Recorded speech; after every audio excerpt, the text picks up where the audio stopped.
Hello viewers, welcome to 3R classes. हम लोग पढ़ रहे थे वैदिक संस्कृति, उसी को आगे कंटिन्यू करेंगे। गाइस चलिए क्लास शुरू करेंगे। क्लास शुरू करने से पहले वही छोटी सी रिक्वेस्ट, अगर वीडियो अच्छा लगे तो प्लीज़ लाइक एंड शेयर ज़रूर कर दिया करिए, वीडियो को पूरा ज़रूर देखा करिए।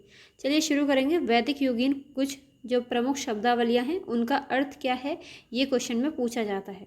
चलिए देखेंगे क्या है अघन्या। अघन्या किसे कहा जाता था? वैदिक काल में अघन्या कहते थे गाय को, अर्थात जिसका वध ना किया जाए वही अघन्या कहलाती है। और वैदिक काल में सबसे बड़ा धन जो था वही गाय को माना जाता था। गोधन ही सबसे बड़ा धन माना जाता था। आगे देखेंगे उर्वरा। उर्वरा क्या होती थी? जुते हुए खेत को वैदिक काल में उर्वरा कहा जाता था। इनसे क्वेश्चन पूछा जाता है अघन्या क्या थे, ये किस शब्दावली, ये किस काल की शब्दावली हैं? तो याद रखिएगा ये वैदिक काल की ही अघन्या गाय को कहते थे। उर्वरा, जुते हुए खेत, लांगल। वैदिक काल में लांगल किसको कहा जाता था? बताइए ज़रा। हल को कहा जाता था। वृक्क कहते थे बैल को। यव, यव तो आप लोग जानते हैं, काफ़ी बार क्वेश्चन पूछा जाता है गेहूं का और यव का, तो याद रखिएगा यव कहा जाता था जौ को और गोधूम कहा जाता था गेहूं को। दोनों रट लीजिए। और अघन्या ये काफ़ी बार क्वेश्चन पूछे हुए हैं। हिरण्य या सुवर्ण कहा जाता था सोना को। अब देखिए थोड़ा सा क्वेश्चंस को लिंक करके पढ़ा करिए, तब मज़ा भी आएगा और चीज़ें ज़्यादा टाइम तक दिमाग में स्टेबल भी रहेंगी। हिरण्य पूछ लेगा आपसे तो ये पर्यायवाची के रूप में ही पूछा जाता है। किसका पर्यायवाची है? तो याद रखिएगा ये सोने का पर्यायवाची है हिरण्य। ये हिंदी में क्वेश्चन बनता है।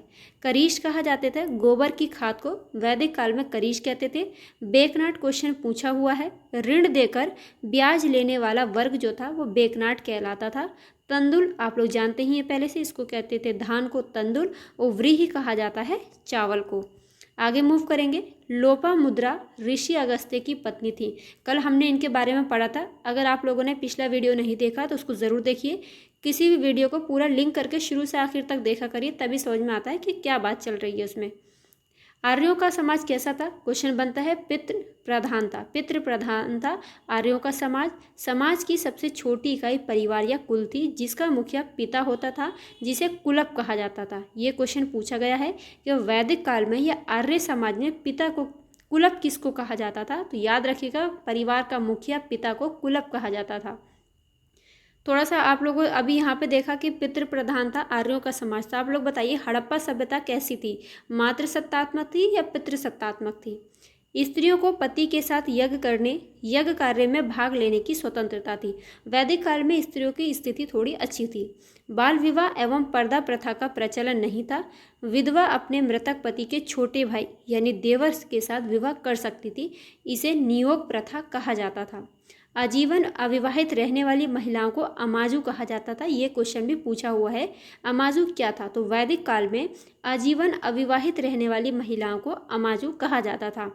पशुपालन एवं कृषि आर्यों का मुख्य व्यवसाय था। ये भी क्वेश्चन बना है। आर्यों का प्रिय पशु था घोड़ा। किसका था ये? आर्यों का प्रिय पशु था घोड़ा।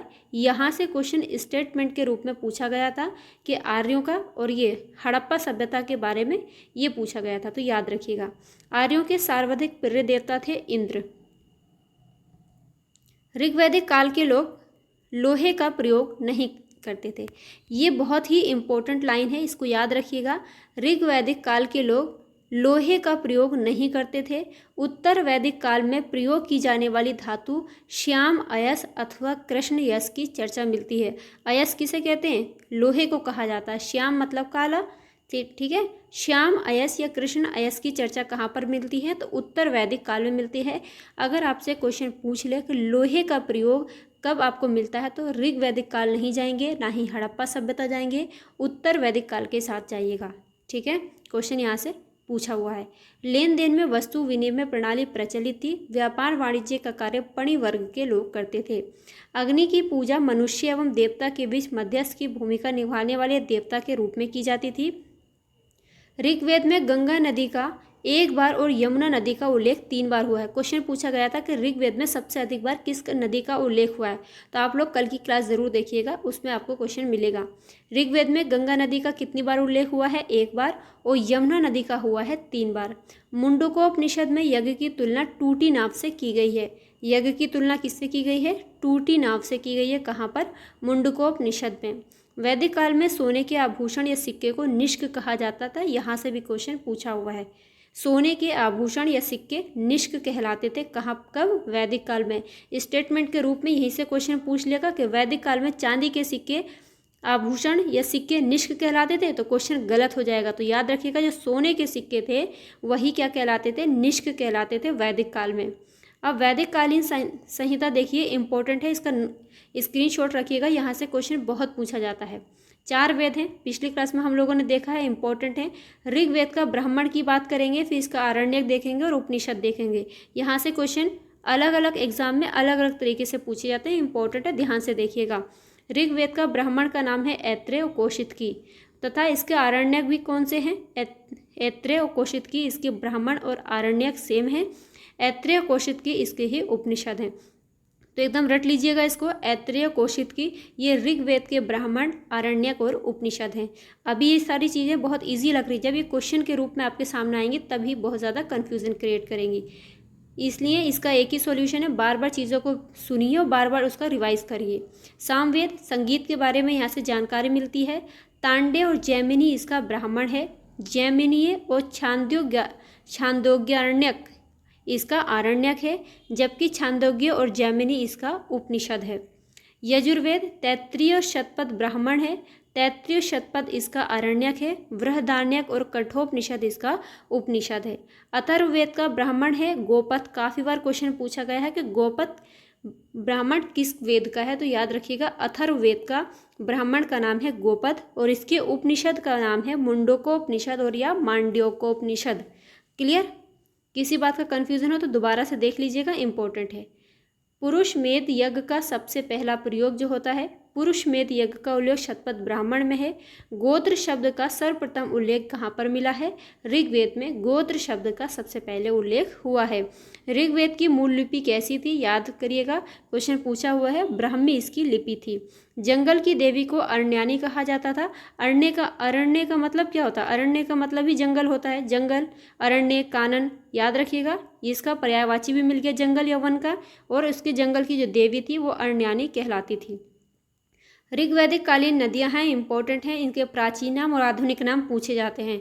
चलिए देखेंगे इसको। कुरमू, जो प्राचीन काल में कुरमू नदी का नाम है, उसको वर्तमान में या आधुनिक टाइम में उसको कुर्रम कहा जाता है। वितस्ता किसका पुराना नाम है? वितस्ता झेलम नदी का पुराना नाम है। परुष्णी रावी नदी का नाम है। विपाशा व्यास दृशद्वती घग्गर का पुराना नाम है। सुवास्तु स्वात नदी का पुराना नाम है। फिर से देखिए, कुरमू कुर्रम, वितस्ता झेलम, परुष्णी रावी, विपाशा व्यास, दृशद्वती घग्गर, सुवास्तु स्वात। कुभा, काफ़ी बार क्वेश्चन पूछा हुआ है। कुभा और कुर्मू में बिल्कुल भी कंफ्यूज नहीं होना, दोनों एक साथ विकल्प में रखे हुए मिल जाएंगे आपको।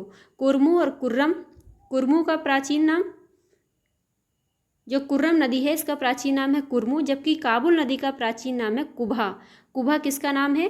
काबुल का। अस्किनी चिनाब का, शतुद्री सतलज, सदानीरा गंडक और गोमती का आधुनिक नाम है गोमल। आगे देखेंगे ऋग्वैदिक कालीन देवता हैं। देवता, उनका संबंध किससे है? देखिएगा, इंद्र, आप लोग जानते हैं इनको वर्षा का देवता भी कहा जाता है। युद्ध का नेता एवं वर्षा का देवता इनको कहा जाता है। अग्नि, देवता और मनुष्य के बीच मध्यस्थ के देवता हैं। वरुण क्या है? आकाश, पृथ्वी एवं सूर्य का निर्माता। समुद्र का देवता, जगत का नियंता, देवताओं का पोषक एवं ऋतु का नियामक, सत्य का प्रतीक, ऋतु परिवर्तन एवं दिन रात का कर्ता। कौन है ये? वरुण है। द्यो आकाश का देवता है, याद रखिएगा। द्यो, ये एक बार क्वेश्चन पूछा गया था किसका पर्यायवाची है, तो आकाश का पर्यायवाची द्यो होता है, इंपॉर्टेंट है, याद रखिएगा। आकाश का देवता। सोम, वनस्पति देवता। सोम एक रस होता था पीने का, उसको ही वनस्पति का देवता कहा जाता था, सोम को। उषा, प्रगति एवं उत्थान की देवी। अश्विन, विपत्तियों को हरने वाले देवता। पूषण, पशुओं के देवता। विष्णु, विश्व के संरक्षक एवं पालनकर्ता। मरुत, आंधी तूफान का देवता। मरुत यानी मारुत क्या होता है? हवा होती है ना, वही आंधी और तूफान के देवता को कहते थे मरुत। रुद्र क्या थे? आसुरी शक्तियों का दमन करने वाले देवता रुद्र कहलाते थे। देखिए, इसका भी स्क्रीनशॉट रख लीजिएगा, यहाँ से क्वेश्चन मैचिंग के लिए पूछा जाता है, डायरेक्ट भी पूछा जाता है। आगे चलते हैं। उत्तर वैदिक काल, इसका टाइम है 1000 से 600 ईसा पूर्व। कल हम लोगों ने पूरा पढ़ा था, ऋग्वैदिक काल का टाइम पीरियड था, ठीक है।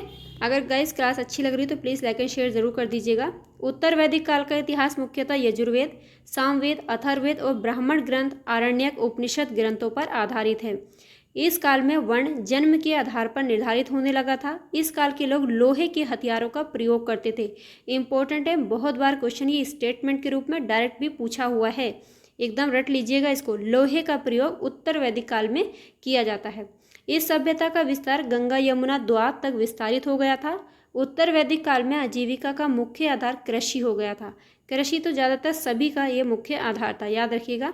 शतपथ ब्राह्मण में कृषि की 4 क्रियाओं, कौन सी 4 क्रियाएं हैं? जुताई, बुआई, कटाई और मड़ाई का उल्लेख हुआ है। काटक संहिता में 24 बैलों द्वारा खींचे जाने वाले हल का उल्लेख मिलता है। क्वेश्चन पूछ लेगा काटक संहिता में कितने बैलों के द्वारा खींचे हुए हल का उल्लेख मिलता है? तो 24 बैलों के द्वारा खींचे हुए हल का उल्लेख मिलता है। कृषि और विविध शिल्पों में प्रगति के कारण उत्तर वैदिक कालीन लोग स्थायी निवास करने लगे। क्यों? जब कृषि हो रही थी यहाँ पर, तो कृषि के साथ साथ और भी शिल्प हो रहे थे, उनमें प्रगति हो रही थी, इसीलिए लोग वहाँ पर रह करके स्थायी उन्होंने निवास बना लिया और अपने कृषि को ये करने लगे। इस काल में हल को शीर और हल रेखा को सीता कहा जाता था। आप लोग अगर क्वेश्चन लगाते हो तो ये आप लोगों ने पढ़ा होगा, सीता बहुत इंपॉर्टेंट है। हल से खींची हुई रेखा को सीता कहा जाता है।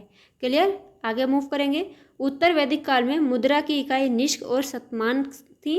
प्रजातांत्रिक संगठनों में सभा समिति तो बन रही थी, किंतु विधत का अस्तित्व समाप्त हो गया। सभा में स्त्रियों का प्रवेश वर्जित हो गया। उत्तर वैदिक काल में स्त्रियों की स्थिति में गिरावट आई।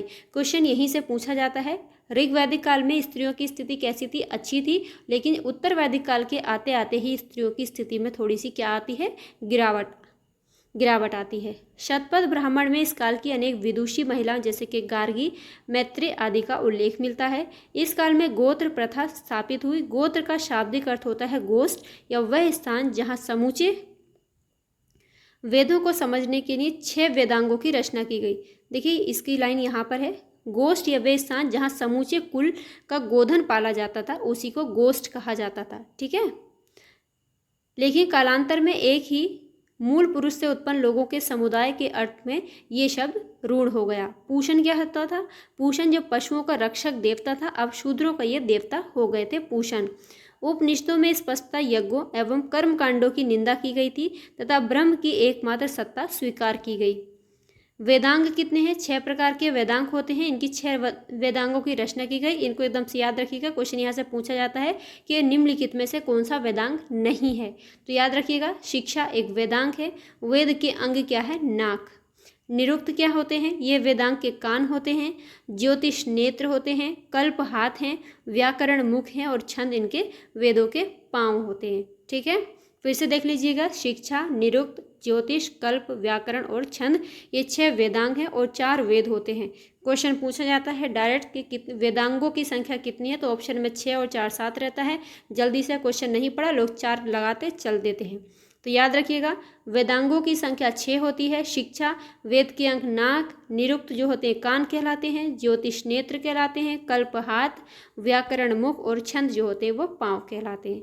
ठीक है, आज की क्लास को हम लोग यहीं पे कंप्लीट करते हैं। आगे हम लोग देखेंगे बौद्ध धर्म। तब तक के लिए अपना ख्याल रखिए, पढ़ते रहिए। वीडियो अच्छा लगा हो तो लाइक एंड शेयर ज़रूर करिए। अपना और अपनों का ध्यान ज़रूर रखिएगा। बाय।